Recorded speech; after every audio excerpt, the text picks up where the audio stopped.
Então tá, pessoal, vamos lá. Vamos começar pela guerra na faixa de Gaza, né? Eu coloquei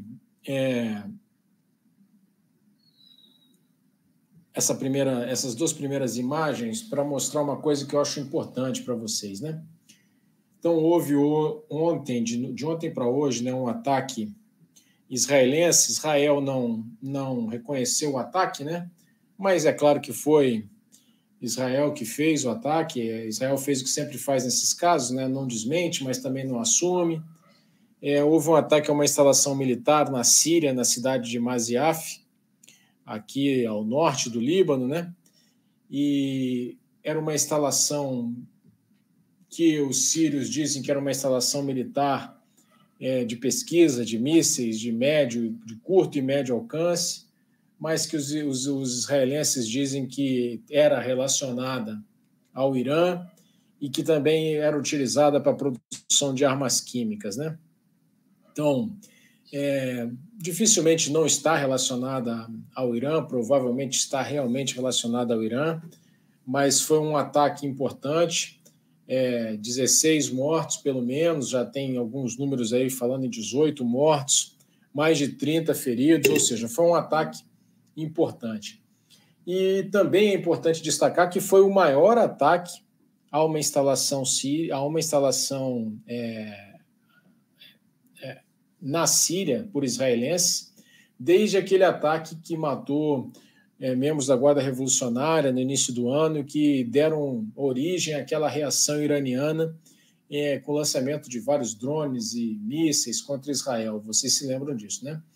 Então, a gente ainda aguarda uma retaliação israelense pelo assassinato, pela morte, eliminação, né, daquele líder do Hamas que foi ao Irã, foi a Teherã para a posse do presidente do Irã, no dia 30 de julho isso aconteceu, né, ou seja, mais de um mês, e agora acontece um segundo ataque israelense a uma instalação que os iranianos negam, né, mas que provavelmente tem sim relação com o Irã em território sírio.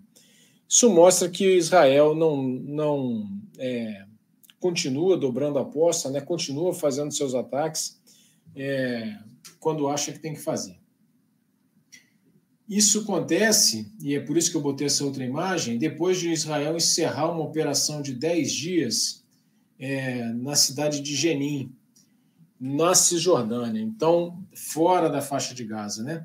Então nós vemos a operação em Jenin, onde também morreram algumas pessoas, se não me engano 27, relacionadas segundo Israel, a grupos terroristas, então aqui na Cisjordânia, e tem a ação também na Síria, ou seja, a guerra, as ações militares continuam a acontecer fora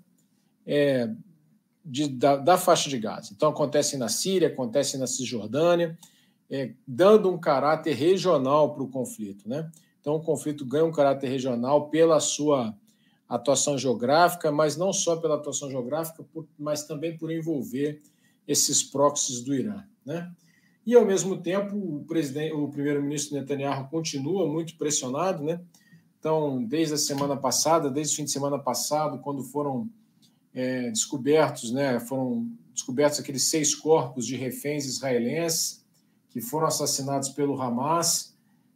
A população israelense tem protestado em massa por entender que Israel não está fazendo o que poderia fazer para recuperar os reféns, que seria o acordo, né, a trégua lá com Hamas. O primeiro-ministro Netanyahu não abre mão de manter tropas, né, em território da faixa de Gaza, especialmente no corredor Filadélfia e no outro corredor, acho que é Nazarim, o nome do outro corredor, 2 corredores, o corredor Filadélfia, bem na faixa de fronteira, né, uma faixa de 100 metros de largura ao longo de toda a fronteira entre a faixa de Gaza e o Egito.